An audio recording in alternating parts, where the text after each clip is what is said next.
기대가 됩니다. 오늘 진짜입니다.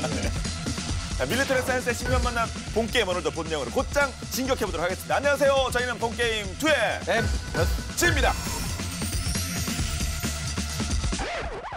오늘의 주제 영상을 통해서 먼저 확인하시죠. 다양한 헬리콥터 플러스 틸트로트기 오스프리까지 등장하나요? 네. 헬기 도감 같은 영상입니다. 싹 다 나오는데요. 얘는 딱 봐도 미래요. 네. 오? 아니 저게 되나요? 아니.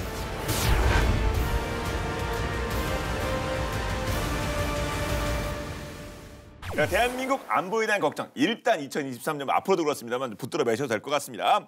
올해 도입 예정이거나 전략화되는 무기체계 사업이 연달아 이렇게 대기하고 있기 때문인데요. 최근 발표된 2023에서 2027년 국방 중기 계획에 따르면 전술 지대지 유도 무기 전력화를 추진하고 SLBM을 장착한 3,600톤급 중형 잠수함도 추가로 확보할 예정이라고 합니다. 든든한데요. 근데 최근 눈에 띄는 신개념 무기가 있다. 이건 뭔 얘기죠? 이제 전에도 우리 다루는데 미국의 이제 차세대 무기 사업들을 많이 하고 그러는데 굉장히 우리 기준으로 볼 때 야 진짜 이거는 업그레이드된 거다 하고 느낌을 준 그런 그 어떻게 보면 감동을 줬던 사업이 있죠. 감동, 그러니까 밀리터리 무기 도입해서 감동을 주는 그런 게 감동. 미군의 차세대 헬기 도입 사업이 아니었나 싶어요. 그래서 감동하셨어요. 그러니까 그 수송 헬기 중에 대표 선수가 UH-60 아닙니까? 우리 이제 한국군도 많이 갖고 있는 이거 등을 대체하는 플러스 아파치들이 포함되는데 이게 규모가 UH-60만 해도 그 대체할 게 2,000대 이상이 된대요. 그러니까 물론 한꺼번에 다 하는 건 아니지만 그래서 엄청난 사업인데 바로 이 사업의 기종이 작년 12월에 결정이 됐습니다. 그래요? 이 헬기 명가죠. 벨 텍슬론사의 V280 벨러가 이제 결정이 됐습니다.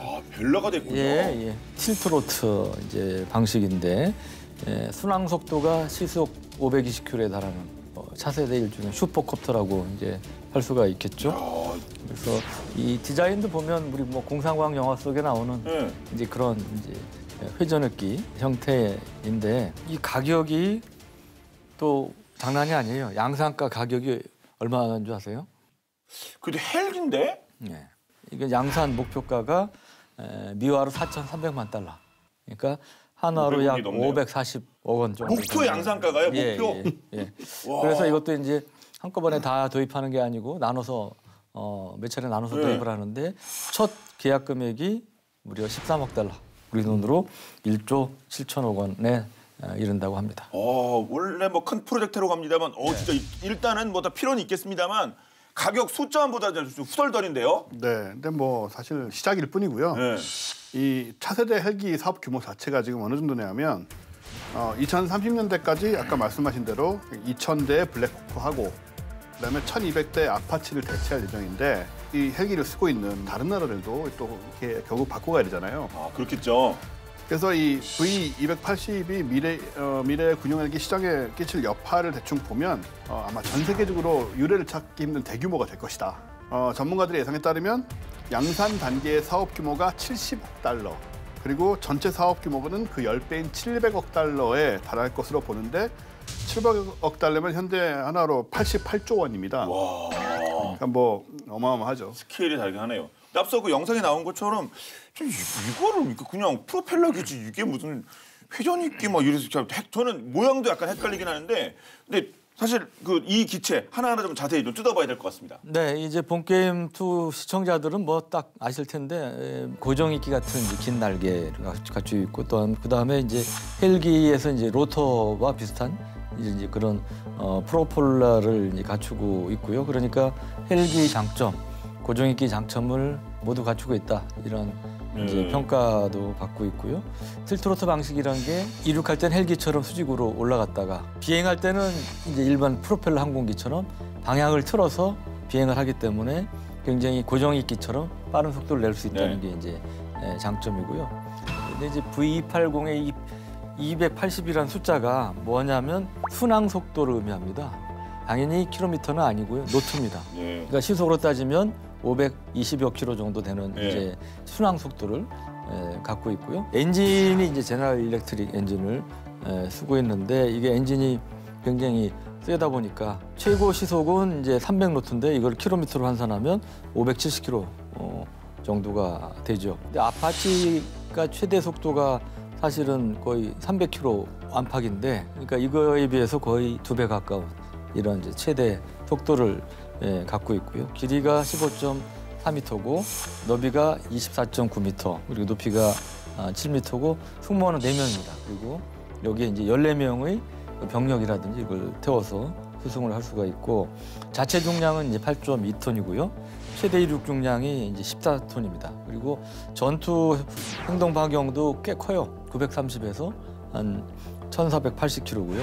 항속거리는 3,900km. 그러니까 일반적인 우리 회전익기 헬기에 비해서는 상당히 전투 행동 반경이나 항속거리가 길고 이것도 이제 V80 벨러의 강점이라고 볼 수가 있겠습니다. 틸트로터 기함도 저희가 아는 그 모델 있지 않습니까? 지금 활용되고 있는 이게 좀 표현이 좀 그렇게 좀 안 좋은 뭐 어떤 뭐 친모델 그렇잖아요. 그거 뭐였죠 그게? 네, 뭐 그 과부 제조기라고. 위도우 메이커 맞죠? 이거 뭐 우리가 붙인 게 아니니까. 이게 좀 불안정한 면들이 있다 보니까 오스프리죠. V22 오스프리 뭐 여러 번 얘기를 했었는데 큰 차이점이 있습니다. V22 오스프리는 끝에 엔진과 로터가 붙어있는 전체가 이렇게 움직여요. 근데 V280 벨러는 엔진이 양쪽 끝에 있고 로터만 회전을 합니다. 기본적으로 이 회전하는 부분이 훨씬 작고 가볍죠. 그렇기 때문에 이제 V22에서 발생할 수 있는 갑자기 이제 뭐 양력을 잃어버리는 상황이라든가 이 회전 로터 방식, 틸트 로터 방식은 이제 그런 위험이 항상 있을 수밖에 없거든요. 이렇게 위로 떠 있다가 앞으로 가려고 이제 이거를 기울이는 순간에 굉장히 그 불안한 상태가 될 수밖에 없지 않습니까? 근데 그런 부분을 많이 이제 완화시킬 수 있는 그런 구조인 거죠. 그래서 뭐 고장 가능성이라든가 여러 가지 불안함을 많이 줄인 기체고요. 또 비용 상승도 억제할 수 있는 그런 부분도 있고. 그래서 탁월한 선택이 됐다고 보여집니다. 근데 뭐 간단한 기술은 아닐 거라고 보여져요. 옛날에 뭐 그걸 생각을 안 했을까. 근데 결국은 이제 엔진하고 로터에 각이 생기면은 이제 기어라든가 이런 부분들이 확실하게 이 구동을 전달을 해줘야지만 가능한 거기 때문에 그 꺾인 상태에서는 그게 아마 예전엔 구현이 좀 힘들지 않을까 생각이 되는데 지금 이제 잘 구현을 한 상태고요. 게다가 또 한 가지 흥미로운 점은 이제 엔진 하나가 피격이 돼서 고장이 나면 멈춰도 다른 쪽 엔진하고 구동축이 연결돼 있습니다. 이쪽에 로터가.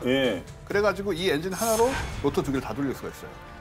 야, 그거는 정말 대단하죠. 획기적이네 그게. 예전 같으면 이제 이쪽이 부서지면은 뭐 이거는 사실상 뭐 운행이 불가능한 상태가 되는 거잖아요. 중심이 안 맞으니까. 근데 지금은 물론 뭐 속도는 좀 느려지겠지만 어쨌든 간에 하나의 엔진만으로 2개를 돌릴 수 있는 이런 부분들이 굉장히 좀 많이 발전한 부분이죠. 그 틸트로터의 어떤 그 뭐 단점, 그 불안했던 부분들 많이 좀 획기적으로 개선한 느낌인데, 근데 그 경쟁이 있었잖아요. 그때 뭐 그렇죠. 2파전 그랬었는데 그게 또 뭐였죠? 그게 그 보잉 시코스키의 그 디파이언트라고. 그렇죠. 기억나실 거예요. 저는 디자인상은 얘가 더 좋았어요.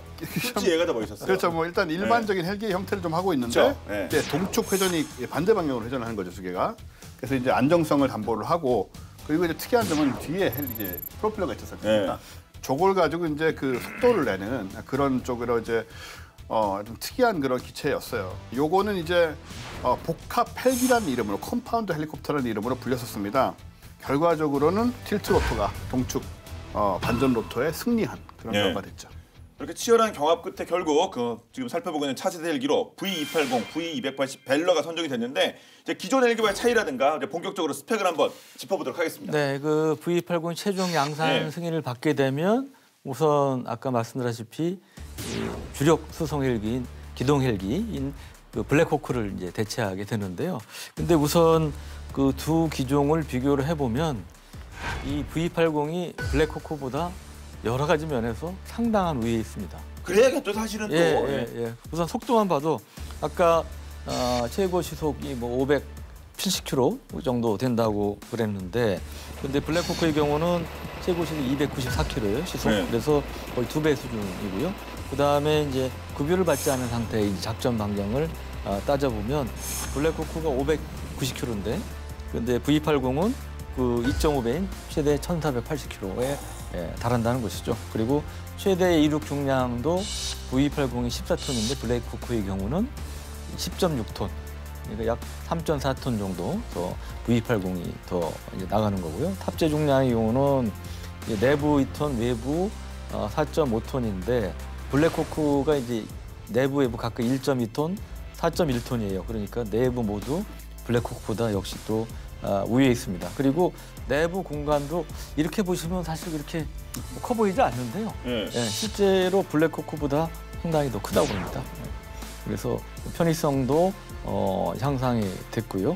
근데 이것도 지금 보면 그 V80 희재기 기준이고요. 앞으로 이제 양산형이 나오면 속도라든지 작전 반경 이런 게 향상될 가능성이 많기 때문에 블랙호크와의 격차는 더 커질 가능성이 많다고 합니다.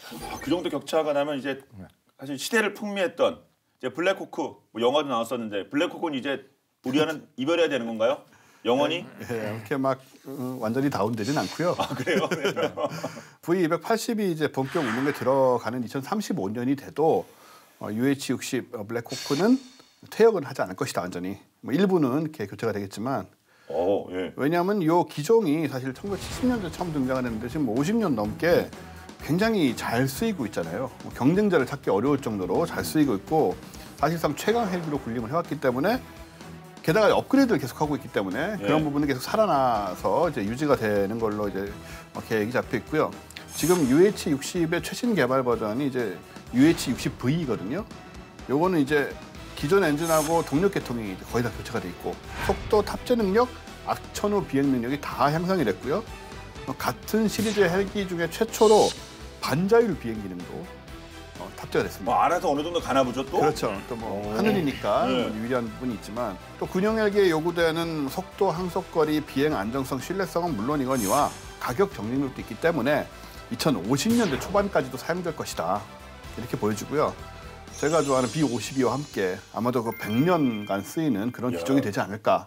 뭐 그런 예상까지 하고 있어요. 이미 뭐 거의 50년 거의 찍었으니까 조금만 더 노력하면 파이팅하면 될 것도 같습니다. 근데 이렇게 세계 헬기 시장이 특히 뭐 미국도 그렇고 많이 변하고 있는데 우리나라 상황은 어때요? 우리도 이제 아시다시피 다양한 수송 또 이제 공격 헬기들을 이제 부여하고 있는데요. 우선 이제 올해부터 성능 개량 예정인 헬기가 있습니다. H-64 아파치 가디언 헬기인데요. 우리가 아시다시피 36대 2계대대를 지금 육군이 보유하고 있는데 명실상부한 세계 최강의 이제 공격 헬기로 꼽히고 있는데 이제 우리 육군은 여기에다가 최신 전술 데이터 링크를 장착을 해서 업그레이드할 예정이라고 합니다. 그래서 이 전술 데이터 링크는 아시다시피 이제 현대전은 이 데이터 링크를 빼면 제대로 수행이 불가능하다. 미래전은 더구나 이제 그런 평가가 나오는 거기 때문에 데이터 통신을 위한 네트워크라고 이제 볼 수가 있고, 그러니까 이 데이터 통신을 통해서 여러 가지 정보나 이런 전장 상황을 공유를 할 수가 있죠. 한국형 전술 데이터 링크, 이거 링크 K라고 하는데 이거하고도 연동이 가능하도록 개발이 되고 있다고 해요. 링크 K는 이제 2014년부터 전력화가 되기 시작해서 1단계 사업이 끝났고 지금 2단계 완성형 사업을 진행을 하고 있다고 합니다. 이제 2단계에서는 기본형에는 없었던 뭐 각종 고난이도 암호화, 또 메시지 보안 기법을 적용을 해서 이제 광대역 활용성이라든지 항제밍 성능이라든지 데이터 전송 뭐 이런 것들이 더욱 향상이 될 것이라고 합니다. 지금도 최강인데 뭐 계속 업그레이드 한다고 하니까 정말 뭐 대단하긴 대단합니다. 뭐 그 외에도 또 남아 있는 업그레이드 부분들이 또 있어요. 일단은 사격 통제 레이더 이거를 이제 추가로 확보할 계획인데 이 레이더는 탐지 범위 12km 내에서 128개의 표적을 동시에 추적할 능력을 이런 게 하늘에 떠 있으면 참 적이 참 불편할 것 같은 생각이 듭니다. 이번 아파치 가디언 개량 사업이 올해부터 이제 2027년까지 총 4천억 원의 예산이 투입이 되는데요. 적의 기기와 전력에 대한 아파치의 제압 능력 그리고 합동 작전 수행 능력을 동시에 향상시키는 걸로 기대가 되고 있고요. 그리고 또 뭐가 있냐면 지금 현재 우리 육군이 운영 중인 이제 36대 최신형 아파치 가디언에 더해서 36대를 추가로 도입하겠다. 36 더하기 36, 72로요? 네네. 완전 묶고 더블이네요. 하지만 제일 업그레이드 짱은 숫자 늘리는 거 아닙니까? 그래서 하여튼 그 36대 원쌤이 얘기한 추가 도입하는 2차 사업, 대형 공격 헬기 2차 사업이 또 올해부터 이제 착수가 되는데 또 뭐 액수가 적지 않아요. 36대 도입 비용이 3조 3천억 원 정도 되고 형님 돈 쓰시는 것도 아닌데 예, 예산이니까 또 2028년까지 36대를 도입을 합니다. 그래서 앞으로 이제 추가 도입된 아파치는 이제 육군 지상작전사령부 이게 과거의 일상부 사령부 통합된 건데 우리 최전선을 다 맡고 있죠. 넓어진 작전 범위 이런 것들을 지원하는 이제 그런 역할을 할 예정이라고 합니다. 예. 그러면 36 더하기 36인데 기존 아파치 36 더하기 새로 도입된 36도 아파치인가요? 아니면 뭐 다른 게 들어올 여지가 있나요? 어떤 겁니까 그러면? 그러니까 이게 3조 6천억 사업이잖아요. 네. 그러니까 이렇게 큰 사업을 수의 계획으로 하면 어떻게 되겠습니까? 수의 계약이요? 수의 계획을 할 수가 없겠죠. 그렇죠. 수의 계약은. 예. 그러니까 일단은 이 영상은 경쟁을 할 수밖에 없다. 네. 그러니까 뭐 전에도 이제 경쟁으로 올랐던 게 뭐 H1Z 바이퍼라든지 바이퍼 있죠. 바이퍼. 그다음에 네. 뭐 T6K T169라든지 이런 공격 헬기들이 이제 경쟁으로 다시 들어올 수는 있는데 현실적으로 보면 이미 아파치가 2계대가 들어와 있기 때문에 현실적으로 보면 여러 가지 군수 지원 문제 이런 거 따지면 아파치가 될 가능성이 매우 높다고 봐야 되겠죠. 하지만 36대에 3조 3천억이라고 그랬잖아요. 그러니까 우리가 쉽게 얘기하면 산술적으로 따지면 거의 한 대가 천억인 것처럼 인식이 되는데 실제로는 그럴 정도는 아닌 거고요. 근데 비싼 건 맞아요. 이게 왜냐하면 기존보다 더 업그레이드된 H-64 아파치 가디언을 도입을 이제 하려다 보니까 비싼 거는 이제 맞는데 그래도 이제 많은 나라들이 아파치 최신형 아파치 가디언 도입하고 있지 않습니까? 그래서 이제 단가는 점점 낮아지고 있고요. 아까 말씀드린 3조 3천억은 비행기뿐 아니고 항공기 경락고라든지 이런 지원 시설이 필요하지 않습니까? 뭐 이제 그런 것까지 포함한 이제 프로젝트 비용으로 저는 알고 있습니다. 예. 저희가 아파치 많이 다뤘습니다만 특히 그 아파치 가디언 이거 스펙 하나는 정말 뭐 엄지척이었잖아요. 그렇죠. 아까 뭐 버전 6, 네. V6 얘기 뭐 새로 개량한 그런 일은 나왔지만은 기존의 아파치 가디언만으로도 어마어마한 스펙을 자랑하고요. 특히 그 롱보우 사격 통제 레이더 가기 상부에 붙어 있는 요거는 기존의 모델도 8km 이내의 지상 목표물 1000개를 탐지를 하고 그중에 위험 요소 128개를 식별을 해서 16개의 공격 가능 대상을 30초 만에 조종사에게 알려주는 어마어마한 능력이죠 사실은. 옛날의 헬기들하고 비교하면 또 뭐 아파치 가디언에는 이제 16개의 최신 AGM-114 헬파이어, 헬파이어 미사일을 활용해서 아까 이제 이 레이더를 활용을 해서요 8km 내에 적 전차 16대를 동시에 공격해서 파괴할 수가 있으니 아파치 가디언 1계대가 이제 18개니까 한 번 출격하면 적 전차 288대를 이론적으로는 한 개 대대가 적 전차 288대를 동시에 파괴할 수 있는 뭐 이 정도의 스펙을 갖고 있죠. 하여튼 뛰어난 능력을 가지고 있는 이 아파치 가디언. 근데 우리 군은 어떻게 운영을 합니까 이 헬기를? 아파치 이 중심으로 한 이제 공격 헬기 전력은 유사시에 이제 당연히 북한군 비롯한 이제 적전차를 파괴하거나 아니면 북한은 또 특수부대가 한 20만 명 되잖아요. 세계에서 가장 큰 규모라고 그러는데 해상 침투를 저지한다든지 또는 이제 아군의 공중 강습 부대를 엄호한다든지 이러한 임무를 이제 맡고 있고요. 여기서 육군 항공 쪽에서는 이거보다 더 가졌으면 좋겠다 뭐 그런 얘기도 했는데 현실적으로 이게 비싼 거를 72대 이상 보유하는 거는 이제 좀 무리가 있겠죠. 그래서 이거를 좀 대형 공격 헬기를 보완하는 이제 소형 무장 헬기, 이제 쉽게 경공격 헬기죠. 이거를 함께 운용하는 형태로 이제 항공 전력을 운용을 할 계획입니다. 소형 무장 헬기는 그 뭐 LAH 그거죠? 그거. 그렇습니다. 예, 그렇습니다. 아파치 가디언은 이제 미국 수입을 하고 소형 무장 헬기는 국내 개발의 형태로 이제 결정을 한 거고요. 2001년에 이제 소유 결정을 했고 2019년부터 20년 사이에 이제 초도 시험 평가를 거쳐서 2020년 12월에 이제 잠정 전투용 적합 판정을 받았습니다. 그 뒤에 이제 실무장 사격 영상을 공개하기도 했는데요.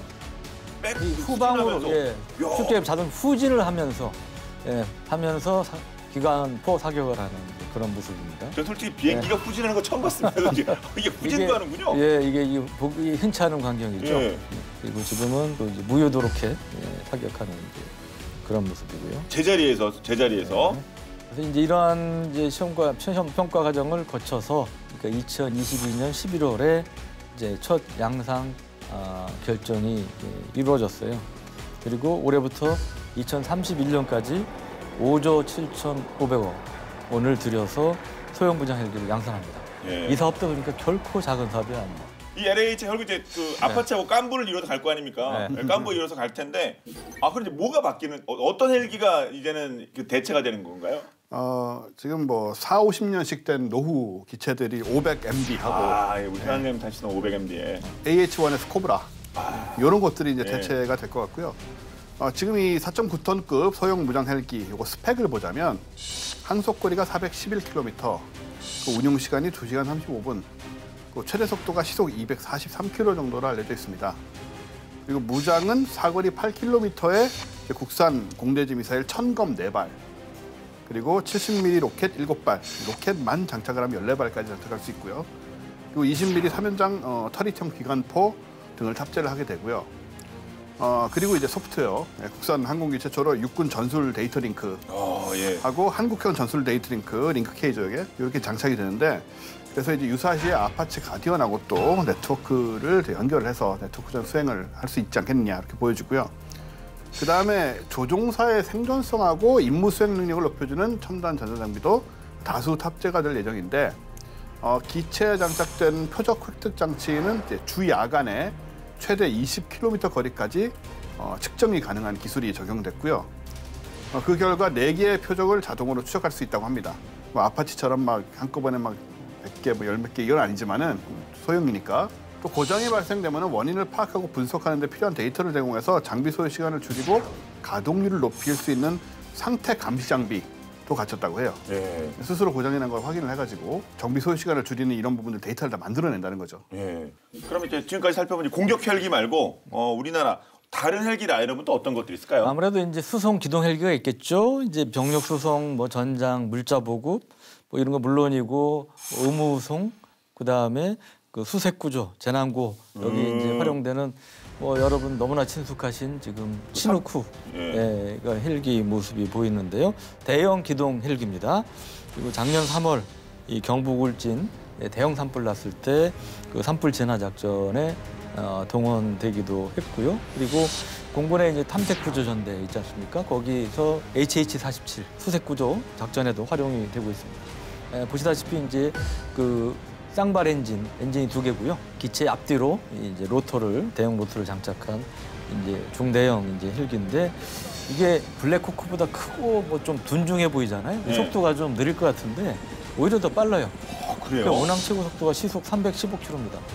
우리 한국군에서는 이제 1987년부터 이거를 도입을 해서 현재 24대를 운용을 하고 있고요. 올해부터 이제 기존 CH-47D 성능 개량 사업을 이제 추진을 하는데, 여기에 이제 M60 기관총 거치대를 장착하고 내부를 개조하는 것 등이 이루어지는데, 이 정식 사업 명칭은 이제 대용 기동 헬기 항공기 전투 효율성 개선이라는 명칭으로 이루어집니다. 여기 더해서 대형 기동 헬기 2 구매 계획에 따라서 지금 18대 신규 도입이 계획이 돼 있는데요. 역시나 이제 기존에 운영 중인 치누크가 유리하죠. 근데 로키드 마틴의 CH-53K 킹 스텔리온.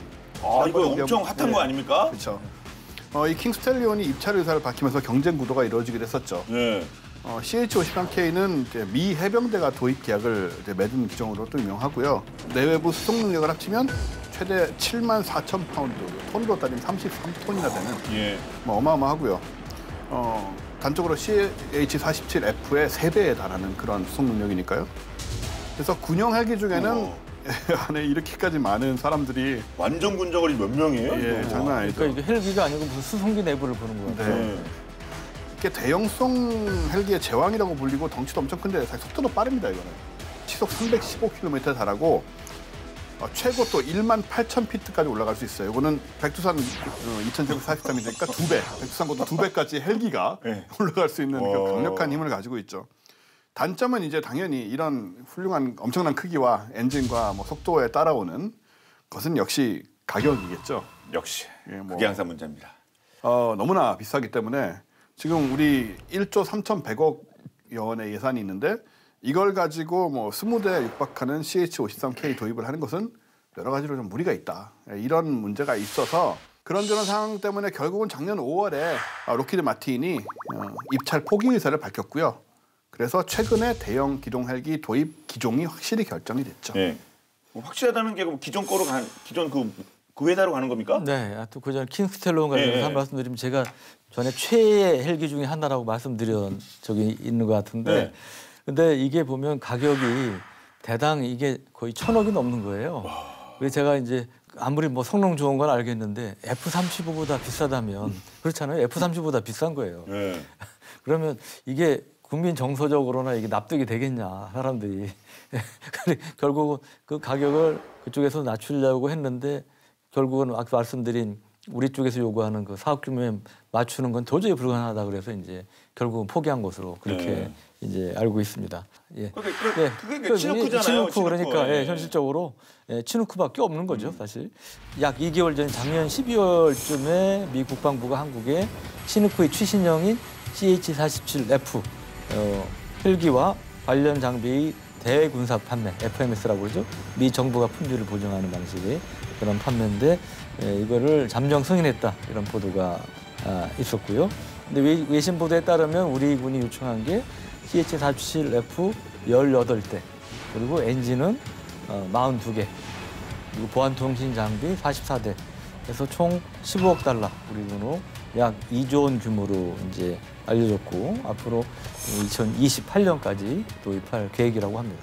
우리가 사용하고 있는 치누크가 CH-47D잖아요. 네. F가 이제 온다고요? 네, 그렇습니다. D하고 F요? 예. 어떤 차이입니까? 1961년에 첫 비행을 했어요. 그러니까 무려 얼마 전입니까? 예, 60여 년 전에 이제 첫 비행을 했고 우리 군이 이제 새로 도입하려는 CH-47F는 CH-47D를 업그레이드하는 이제 그런 모델이 되겠는데 이 F형은 2007년 7월부터 미국군에 이제 배치가 시작이 됐습니다. 그래서 통합 디지털 조종 체계하고 그다음에 공통용 항공전자 보조 체계를 이제 채택을 해서 하고 있고 최대 22.7톤의 그 최대 이륙 중량을 갖고 있고요. 화물 적재 중량이 또 적지 않아요. 무려 10톤 능력을 갖고 있고 그러니까 중부장 병력도 30에서 50명까지 수송을 할 수 있다고 하고요. 그리고 요즘 우크라이나전에서 나타나지만 그 헬리콥터라든지 아니면 저공 비행하는 전투기에서 최대 위협은 뭡니까? 맨패드, 보병 휴대용 대공 미사일 아닙니까? 이것을 교란할 수 있는 장비, 뭐 일본 덕함이라든지 뭐 이런 것들, 그리고 뭐 레이저라든지 레이더 경고 시스템, 이걸 LWR, RWR이라고 그러죠. 이런 것들도 장착을 해서 생존성을 높였다고 하고요. 여기에 이제 미국은 이제 엔진을 교체해서 수명을 더 연장하려는 계획을 갖고 있는데 그럴 경우 2060년대까지 쓸 수가 있대요. 그러니까 무려 100년을 사용하는 헬기가 되는 거죠. 그러니까 우리 B-52가 100년을 쓴다고 그래서 정말 대단하다고 그랬는데 헬기도 마찬가지 이제 그런 치누크가 그런 존재가 될 가능성이 높아지고 있습니다. 100년 가게만 해도 저희가 항상 주목을 하고 대단하죠. 있는데 100년 비행기가 지금 뭐 계속 하나하나 뭐 후보군이 나오고 있습니다. 대단합니다. 차세대 헬기를 만들기 위한 시도 과거에도 있었다는 사실 알고 계십니까? 베트남전이 한창이던 1960년대 미국은 공중 화력을 강화하기 위해서 괴물 같은 스펙의 헬기를 개발했는데요. 혁신적인 개념과 성능으로 시대를 너무나 앞서갔던 헬기. 그 헬기의 정체 본방대하사에서 살펴보겠습니다.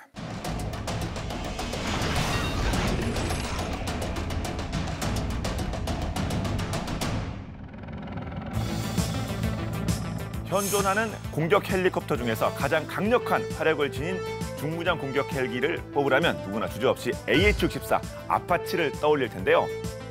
1984년부터 미 육군에 배치되기 시작한 이 아파치는 뛰어난 기동성을 선보이는 고성능 헬기로 알려져 있죠. 하지만 아파치가 배치되기 17년 전 이미 그보다도 뛰어난 고성능의 공격 헬기가 비행했다는 사실 알고 계셨나요? 괴물 헬기로도 불리는 이 헬기의 정체는 과연 무엇일까요?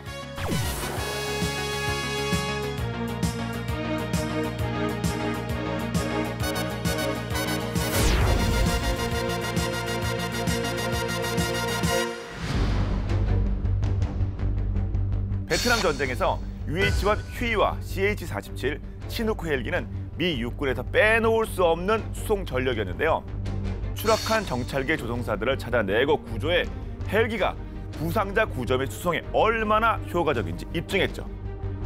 또 로켓과 유탄 발사기, 기관총을 달아서 근접 화력 지원 임무도 수행했습니다.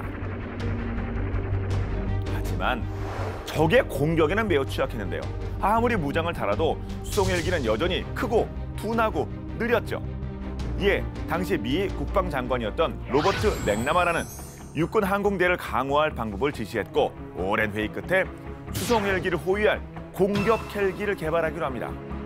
요구 성능은 공중 정지 비행이 가능한 헬기이면서 최고 속도는 시속 400km 이상, 항속거리는 3,886km, 무장 탑재량은 5.4톤의 헬기였죠. 이 정도의 항속거리는 캘리포니아에서 하와이까지 항속이 가능한 거리일 뿐더러 미 본토 횡단까지 가능한 항속 능력이었습니다. 게다가 더욱 놀라운 것은 1980년대에 들어서야 구현된 주야간 전천후 작전 능력까지 요구했다는 것이었죠.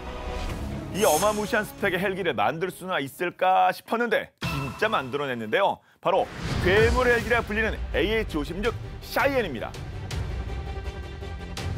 미 육군의 높은 기대에 부응하듯 AH-56 샤이엔은 개발 시기가 1960년대였음에도 불구하고 현대 공격 헬기들과 비교해 절대 꿀리지 않는 엄청난 스펙을 자랑했는데요.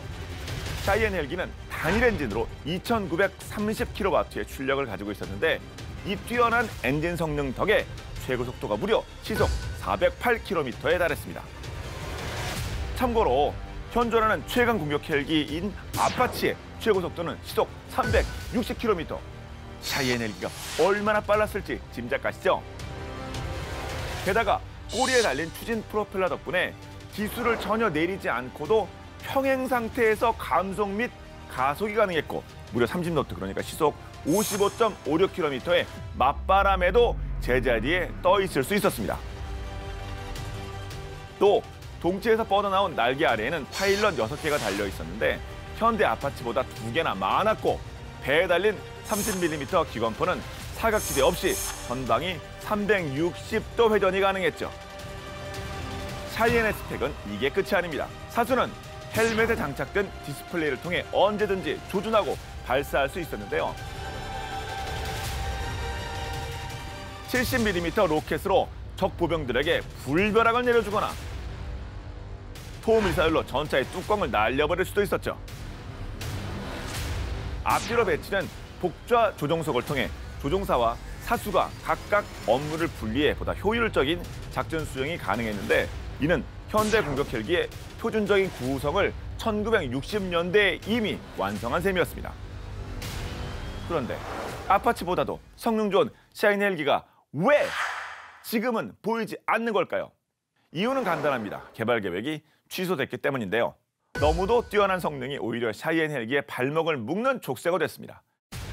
주요 추진 수단인 꼬리 쪽 추진 로터의 동력 전달 구조가 상당히 복잡했고 이 때문에 정비도 어려웠죠.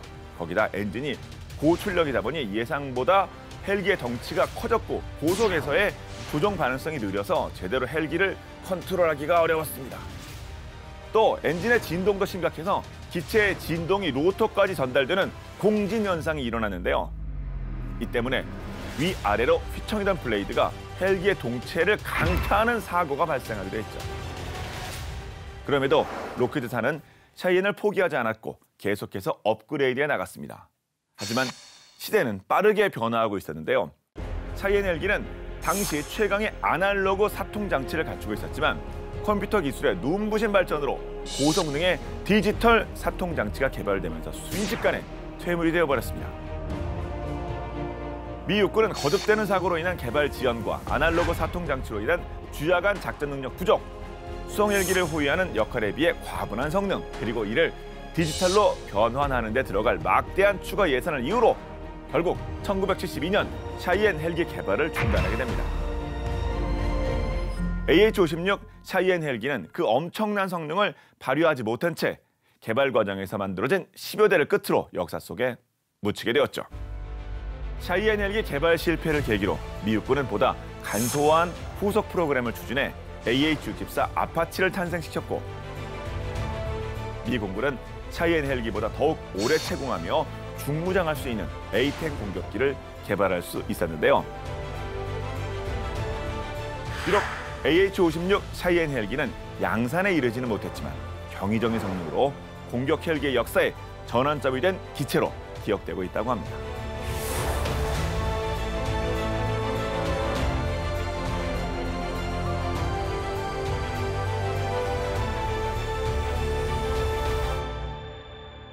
자, 우리나라 포함해서 헬기 세대 교체, 이거는 뭐 그냥 전 세계적으로 꽤 많이 그렇게 현재 진행형으로 가고 있나 보네요. 그렇죠. 예, 미국도 아까 말씀드린 이제 V280 이거를 벨러를 선택한 이 사업명이 이제 차세대 기동 헬기 사업인데 FLRAA 사업이라고 그래요. 그러니까 퓨처 롱레인지 어설트 에어크래프트 야구입니다. 그러니까 롱레인지에 어설트도 들어가요. 그래서 아까 말씀드린 블랙호크뿐 아니고 일부 아파치도 대체한다. 이제 그런 것이고요. 근데 미국 육군에 또 이거보다는 좀 작지만 또 새로운 이제 차세대 헬기 사업을 또 같이 병행을 해서 또 있어요? 진행하고 있는데 뭐가 있냐면 차세대 공격 정찰 헬기라는 게 있어요. 영어로 이제 FARA라고 그러는데 Future Attack Reconnaissance Aircraft. 이 약어인데요. 미국에 이제 이런 공격 헬기가 이제 OH-58D 카이오라는 게 있었습니다. 이 주한미군에도 있었는데 이거가 사실은 후속 기종 없이 퇴역을 했어요. 2014년에 퇴역을 했는데 그래서 요거 이제 OH-58D의 후속 기종을 선정을 하자는 게 이제 그 파라 사업의 핵심이고요. 여기도 이제 2개 기종이 경합을 벌이고 있는데 마찬가지 벨사의 360 인빅터스하고요. 시콜스키 레이더 X가 이제 치열한 경합을 벌이고 있고 이것도 이제 올해 말까지 시험 평가를 완료한 다음에 기종 선정이 이루어질 예정이라고 합니다. OH-58의 제조사인 벨이 제안한 게 바로 360 인빅터스인데 이게 지금 왼쪽 게 360 인빅터스고요. 오른쪽 게 헐크. 그 코만치. 코만치. 예. 이게 전 언뜻 보고 똑같은 건 줄 알았어요. 굉장히 비슷하죠. 코만치 개발 사업에 제안됐던 그 스텔스 형상의 동체하고 내부 무장창 그리고 이런 부분들이 재현이 되다시피 했고 또 특이하게도 그 고정익기처럼 날개를 또 가지고 있는 형태고요. 그래서 이 기체는 최고 시속이 370km, 전투 행동 반경이 250km 정도 됐고 작전 지속 시간은 90분 정도. 20mm 기관포와 로켓탄 미사일을 내부 무장창과 날개에 장착을 할 수가 있는데 경량 헬기니까 이제 무장 탑재력은 640km 정도고요. 전투 행동 반경이나 이런 것도 그렇게 막 아까처럼 크고 그렇진 않죠. 시콜스키 레이더 X. 보시다시피 위아래 반대로 회전하는 이제 동축 반전 로터가 있고요. 이게 이제 고속 기동을 가능하게 해주는 그런 존재고 또 이걸 가능하게 하는 게 후방에 보면 또 이 프로펠러가 보이지 않습니까? 이게 마찬가지인데 그래서 이걸 통해서 상당히 빨리 이제 비행할 수 있도록 해준다 이제 그런 거고 그래서 덕분에 이제 속도는 벨 360 인빅터스보다 더 이게 빠르죠. 최대 시속이 이제 440여 킬로이고 최대 8명의 병력을 이제 수송을 할 수가 있다고 그러고요. 그리고 360 인빅터스와 마찬가지로 내부 무장창에 이제 무기와 센서를 장착을 할 수가 있습니다. 그러니까 이거는 일종의 스텔스 성능을 감안해서 이제 만들었다고 볼 수가 있고 모듈식 시스템을 갖춰서 이제 운용 및 유지가 용이하다는 이러한 이제 장점이 있습니다. 근데 이제 이게 올해 말까지 결정이 된다고 그랬잖아요. 판가름이 나는데 시콜스키 입장에서는 좀 찜찜해하는 부분이 있대요. 왜냐하면 그 전에 작년 말에 그 큰 판에서 일단 V280 밀리지 않았습니까? 디파이언트가 떨어졌죠. 그러니까 근데 이 디파이언트는 이 추진 방식은 마찬가지예요. 동쪽 반전 형식의 뒤에 프로펠러가 있고 그래서 조금 찜찜해한다는 이제 그런 얘기도 있는데 근데 이제 차세대 공격 정찰 헬기는 또 이제 특성이나 ROC가 좀 다르기 때문에 어떤 결과가 나올지는 좀 두고 봐야 할 것 같습니다. 우리나라는 뭐 차세대라고 얘기할 만한 내용들이 또 있을까요, 헬기? 네, 그렇죠. 지금 뭐 미국이나 유럽 같은 소위 항공 선진국들은 다 이제 노후 기동 헬기를 교체를 하는 시기를 뭐 2030년, 40년 정도로 잡고 연구 개발을 하고 있는데 우리나라도 마찬가지입니다. 차세대 고기동 헬기 개발 계획을 공식적으로 결정을 하고 UH-60의 수명 주기가 도래하면 추후에 차세대 기동 헬기로 전환한다. 이런 목표를 세우고 있고요. 국산 고기동 헬기는 기존 헬기보다 당연히 그러겠지만 작전 반경이나 속도 등 성능을 특히 이제 2배 정도로 향상시키자 이런 좀 야심찬 계획을 갖고 있죠. 그럼 이제 한국판 뭐 벨런이, 디파이언트니, 뭐 레이드 엑스니 욕급으로 한번 모양 예쁘게 한번 빠지는 게 나올까요? 그렇죠. 사실은 우리가 이제 수리온을 개발했습니다만 수리온도 엄밀하게 따지면 이게 이제 유럽 쪽 프랑스에서 이제 기술 지원 받아가지고 네. 만든 거잖아요. 그리고 죄송한 말씀입니다만 개발됐지만 아직까지 수출 실적이 없어요. 저는 회전익기 개발도 과거에 이런 사례를 반성하고 교훈으로 삼아서 정말 일대 전환을 해야 된다 이런 생각이 들고 그런 맥락에서 우리 분이 마침 차세대 기동 헬기를 개발한다고 하니까 지금 전 MC 말씀하신 이런 뭐 한국형 벨러라든지 뭐든지 이런 거를 개발하겠다는 자세로 접근을 해야 된다. 이제 그게 맞다 이런 생각이 들고요. 그래서 우리가 지금 이제 차세대 기동 헬기 사업을 추진하기로 했는데 이걸 완전 독자적으로 개발할지 아니면 외국의 뭐 정부 기관이나 아니면 업체의 도움을 받아서 할지 아니면 뭐 국제 무슨 공동 개발 형태로 할지 뭐 이런 것들은 아직 전혀 정해지지 않았습니다. 그래서 국내 업체가 이제 주도를 하되 외국의 이제 우리보다 앞선 기술 갖고 있는 외국 업체와의 협력 가능성에 대해서도 좀 적극적으로 검토할 필요가 있다고 보여집니다. 그냥 네. 직관적으로 생각나는 게 딱 네. 떠오르는 게 그냥 벨러 사업에 네. 좀 부분이라 배우는 자세로 예. 조금이라도 이렇게 좀 조인하거나 그런 건 여지가 전혀 없습니까? 네. 그래서 제가 또 이 본게임 촬영 녹화 들어오기 전에 네. 취재를 좀 하고 왔어요. 네, 취재 결과 네, 풀어주시죠. 제가 취재원을 밝히기는 어렵고요. 소위 이제 분위기가 어떻냐를 네. 제가 좀 취재를 하고 왔는데, 그러니까 첫 번째는 이러한 사업 프로젝트에 어떤 부품 구성품 참여업체로 제공업체로 참여할 수 있는가 이제 그런 기회를 보는 게 이제 중요하죠. 그 다음에 두 번째로 이 미군의 프로젝트가 지금 진행하고 되고 있는데 거기에 뭐 F-35도 여러 나라 끌어들여서 공동 프로젝트로 했는데 그런 식으로 참여를 할 수 있느냐 또 참여를 하는 게 맞느냐 그거를 판단을 해봐야 되는데 아직까지 초기 단계이기 때문에 그런 문은 열려 있는 것 같습니다. 그러니까 뭐 우리가 들어가기 늦거나 그런 상황은 아니라고 그래요. 그러니까 그런 부분에 있어서 한번 판단할 필요가 있다 생각이 들고 마침 외국 사례도 보면 IAI가 있잖아요. 여기도 2016년에 이게 사업에 아까 말씀 사업에 참여해가지고 네. V80 일부 부품을 납품하고 있다고 그래요. 그리고 유럽과 일본 업체들도 참여를 타진하고 있고, 그러니까 지금 그 벨사로 결정된 다음에 소위 이제 입지를 하는. 야, 우리 들어갈 수 없냐? 뭐 이런 데들이 이제 꽤 늘어나고 있다고 그럽니다. 그러니까 원쌤이 보시기에 국산 차세대 고기동 헬기 사업 성공의 열쇠. 원쌤 입장에서는 또 어떤 것을 제안하고 싶으십니까? 사실 뭐 제 입장이라보다 뭐 객관적으로 나와 네. 있는 부분인데요. 이게 성공의 열쇠이자 지금까지 한계인 부분인데 네. 엔진 그 동력 전달 계통. 사실 헬기에서 이게 굉장히 중요하거든요. 네. 엔진의 동력을 그 로터에다 전달을 하는 그 부분인데 이 기술을 아직 우리가 못 갖고 있습니다. 그래서 이거를 지금 전량 수입을 하고 있는 그런 부분이거든요. 그래서 이거를 사실은 확보를 해야 뭐 여러 가지 면에서 우리가 뭐 경쟁력도 가지고 그런 부분이고요.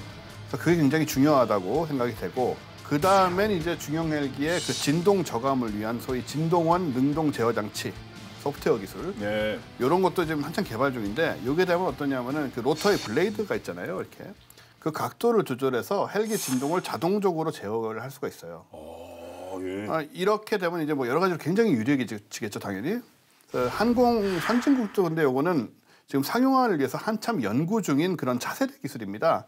그래서 이런 기술들을 우리가 또 빨리 확보할 수 있느냐, 이런 부분들, 그러니까 기존에 중심이 되는 그런 동력 전달 계통 기술하고 또 새로운 신기술 이런 것들을 좀 같이 좀 만들어가는, 얻어가는 그런 것이 필요하지 않겠느냐 그렇게 생각이 됩니다. 네. 자, 2023년 더욱더 막강해질 우리나라 헬기 전력과 더불어 차세대 헬기 개발 사업을 두루두루 짚어봤는데요. 자, 끝으로 한 말씀씩 부탁드립니다. 저는 헬기는 사실 보면 그 기동력이나 이런 데서 굉장히 뛰어나잖아요. 이게 호버링도 가능하고 호버링 상태에서 전진, 후진, 좌우 다 움직일 수 있는 정도로 위아래로 다 움직일 수 있고요. 네. 근데 항상 문제는 속도가 부족하고 그런 부분들의 한계 때문에 제대로 못 쓰여왔다고 생각이 돼요. 근데 앞으로는 이제 뭐 속도 부분도 많이 극복이 되고 있고 뭐 초음속까지 안 나온다 하더라도요. 많이 극복이 되고 있고 기술들이 더해져 가지고 헬기의 중요성이 더 강조되는 시대가 오고 또 앞으로 뭐 드론이라든가 뭐 작은 드론들도 많이 있지 않습니까? 이런 여러 가지 형태의 공중 그 안보 상황이 벌어질 텐데 그런 것에 대처하기에도 헬기의 역할이 앞으로 굉장히 큰 시대가 될 것 같아서 우리나라도 좀 말씀하신 대로 이제 과거에 좀 한계나 이런 것들이 좀 많이 있었던 분야이기 때문에 더더욱이나 좀 더 중점적으로 발전해가면 좋겠다 이런 생각이 듭니다. 네. 그 원수님 말씀하셨지만 하여튼 이 회전익기 분야도 앞으로 이 새로운 차원의 이제 기술들 등장하고 판도가 바뀔 이제 그런 가능성이 많기 때문에 우리가 이런 미국의 어떤 사업 변화라든지 이런 것들에 뒤떨어지면 안 될 것 같고요. 그 명실상부한 차세대 기동 헬기를 우리가 만들어서 또 수출도 하고 하여튼 그런 선도할 수 있는 그런 역량을 갖게 되면 좋겠습니다. 네, 오늘 본게임 여기까지입니다. 저희 본게임은 국방TV 유튜브를 통해서 언제든지 시청할 수 있으니까요. 많은 활용 부탁드리겠습니다. 다음 주 더욱더 화끈한 내용으로 돌아올게요. 지금까지 저희는 본게임 2의 MSG였습니다. 고맙습니다. 네. 생각해보니까 진짜 이 헬기 쪽은 좀 조용하긴 하네요. 우리 기술 이런 내용이요. 네. 그래서 하여튼 좋은 또 이런 것들이 군에서 마침 차세대 기동력이 하기로 했으니까 자극제가 될 것 같아요. 네. 좋은 소식이 나와서 수출도 되고 또. 네. 되겠죠. 결국은 다 되더라고요. 네. 관심을 가져야 될 거 아닙니까?